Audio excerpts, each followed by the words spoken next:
সুপ্রিয় দর্শক আসসালামু আলাইকুম। দেশ ও প্রবাসে যে যেখানেই আছেন আপনাদের প্রত্যেককেই শুভেচ্ছা জানাচ্ছে। আজকে নতুন একটি প্রতিবেদন দেখতেই পারছেন, আমার সামনে একটি আপু আসছে। আপুটা দেখতে শুনতে অনেকটাই সুন্দর। আসলে কেন আসছে প্রতিবেদনে বা কী বলতে চাই, চলুন কথা বলেই জানার চেষ্টা করি। আপু আসসালামু আলাইকুম। ওয়ালাইকুম আসসালাম ভাই। আপু আপনার নাম কি? আমার নাম বন্যা। বন্যা। আপু কেমন আছেন আপনি? এই তো ভাই আলহামদুলিল্লাহ ভালো। ভালো আছেন? আপনার বাড়ি কোথায়? বাড়ি ঢাকা। পরিবারে কে কে আছে? পরিবারে আম্মু আছে। আপনি কি করেন? বাসা বাড়িতে কাজ করি। বয়স কত আপনার? বয়স 15। 15 বছর। লেখাপড়া করেন নাই? না, তো প্রতিবেদনে কেন আসছেন? অনেক কষ্ট করে আইসি, একজন ভালো মনের মানুষ হলে বিয়ে শাদী বসবো। তো এই বয়সের মনের মানুষ কি করবেন? এখন লেখাপড়ার বয়স, এখন কি ঘর সংসার করার বয়স হয়েছে? লেখাপড়া যে করতে পারি না ভাই, টাকার জন্য বাসা বাড়ি কাজ করে একবেলা খাইলে আরেকবেলা না খাই থাকি, লেখাপড়া করবো কিভাবে? এখন সংসার করতে পারবেন? পারবই তো ভাই, এখন কি করবো, কষ্ট। বয়স তো হয় নাই। বয়স না হইলেও ভাই এখন চলতে ফিরতে পারি না। এখন এমন একজন মনের মানুষ হইলে যে আমার দায়িত্ব নেবে, আমার পাশে থাকবে, এমন মানুষ পাইলে বিয়ে শাদী বসবো। তার সঙ্গে প্রেম ভালোবাসা টাসা হয়েছে? না ভাই। সত্যি বলতেছেন? হ্যাঁ সত্যি। সংসারে কাজকর্ম রান্নাবান্না সব কিছু পারেন? হ্যাঁ, কি ভালো রান্নাবান্না করতে পারেন?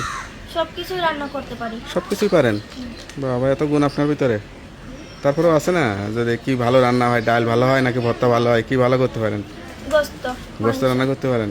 তো যাক, আপনি খাওয়া দাওয়া করেন না ঠিক মতো? আপনি তো শুকনা টুকনাকে। কি করবো ভাই, একবেলা খাইলে আরেক বেলা না খাই থাকি, এর জন্য আচ্ছা, আচ্ছা। খাওয়া দাওয়া করলে আচ্ছা, আচ্ছা। সবাই মোটা থাকতো। বাসা বাড়িতে কাজ করতে করতে দিন যা খাওয়ার টাইম পাই করি। আচ্ছা আচ্ছা। আজীবন আর কোনো শখ ছিল, একটু গান টান শেখা, অভিনয় করা, এরকম কোনো ইচ্ছা ছিল?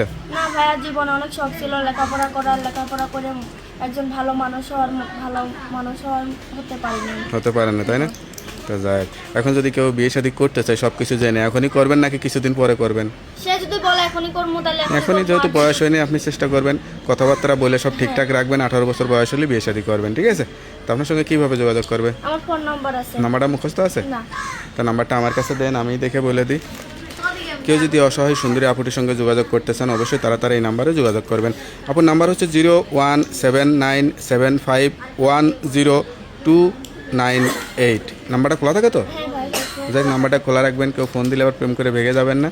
না না। খোঁজ খবর নিয়ে দেখা সাক্ষাৎ করে তারপরে যাচাই বাছাই করে বিয়ে শাদী করবেন। অবশ্যই পরিবারের মতামত নেবেন, ঠিক আছে? হ্যাঁ। আর কিছু বলতে চান? না ভাই, আর কিছু বলতে চাই না। ওকে আপু, ভালো থাকেন, দোয়া করি আপনার মনে আশা পূরণ হোক। আর নামাজ কালাম পড়বেন, সত্য কথা বলবেন, সত্য দিয়ে জীবন সাজানোর চেষ্টা করবেন। তা ভালো থাকেন, আসসালামু আলাইকুম। ওয়ালাইকুম আসসালাম।